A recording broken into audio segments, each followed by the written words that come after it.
دیکھیں یہ جو حرکتیں آپ کر رہے ہیں اس سے معاشرے میں نفرتیں بڑھ رہی ہیں. اس سے بالکل یہ نہ سمجھیں کہ لوگ ڈر جائیں گے. سوشل میڈیا کی آپ کو سمجھ نہیں ہے. یہ جو بچوں کو پکڑ کے لے گئے اور اغوا کر گئے اظہر مشوانی کو، اس کا پتہ نہیں ہے. پھر حسان نیازی سے جو کیا ہے، اس کو کبھی یہاں پکڑ ادھر سے بیل لیتا ہے، اس اٹھا کے پھر ایک اور کیس کر دیتے. وہ کیس سے بیل لیتا ہے، پکڑ کے کوئٹہ بھیج دیتے. کوئٹہ سے بیل لیتا ہے، یہاں آتا ہے، اس کو اب کراچی لے گئے. اب کراچی سے پتہ چلتا ہے جی اس کو پشاور لے گئے. یہ کون سے معاشرے میں ہوتا ہے؟ مجھے بتائیں کسی جمہوریت میں، اور ہماری بتائیں، میرے 3.5 سال میں بتائیں کبھی کسی سے ایسے ہوا ہے؟ ان کی 30 سال سے چوریاں تھیں. 95% کیسز ان کے پرانے تھے. ہمارے تو صرف دو بڑے کیسز ہوئے تھے شہباز شریف کے. ایک اس کا 16 ارب کا پکڑا گیا تھا، وہ مقصود چپڑاسی والا جس بیچارے کو کیسے مارا ہے، اور دوسرا تھا اس کا ٹی ٹی کیس، جو یہ پاپڑ والوں کے ذریعے پیسے بنا رہے تھے اس کی فیملی. ہمارا تو اور کوئی کیس ہی نہیں تھا. کتنے ہم نے کیسز کیے ان کے، کتنے ہم نے ان کے اوپر دہشت گردی کے کیسز کیے.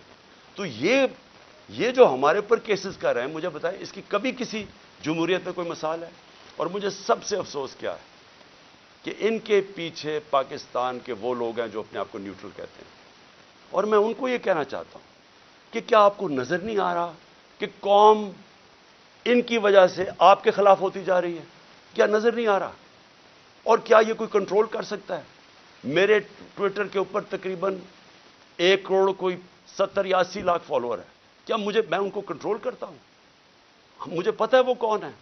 کیا کسی کو سوشل میڈیا کا پتہ ہے کہ کون کیا کرتا ہے؟ اگر پرو پی ٹی آئی بھی ہے، اس کو وہ آزاد لوگ ہیں، ان کو کنٹرول نہیں کر سکتا. اور باہر پاکستانی بیٹھا ہے، 1 کروڑ پاکستانی باہر ہے. کیا وہ کنٹرول میں ہے کسی کے؟ تو بجائے یہ کریں کہ ہمیں ڈنڈے مار کے لوگوں کو بھیڑ بکریوں کی طرح لائن پہ لگانے کے لیے، آپ کو چاہیے پوچھیں کہ کیوں تنقید کر رہے ہیں. تنقید ایک معاشرے میں جب آپ ختم کرتے ہیں معاشرہ مر جاتا ہے. معاشرے چلتے ہیں جب ایک معاشرے کے اندر اجازت. جمہوریت کا مطلب کیا ہے؟ جمہوریت کے اندر تنقید ہوتی ہے، ڈکٹیٹرشپ میں نہیں تنقید ہوتی. ڈکٹیٹرشپ کا حال دیکھ لیں. جو ڈکٹیٹرشپ فرینکو نے لے کے آیا اسپین میں، تو سارا اسپین پیچھے رہ گیا، سارا ویسٹرن یورپ آگے نکل گیا. ڈکٹیٹرشپس اگر اتنی اچھی ہوتی ہیں تو آج یہ ساری دنیا کی جمہوریت خوشحال نہ ہوتی.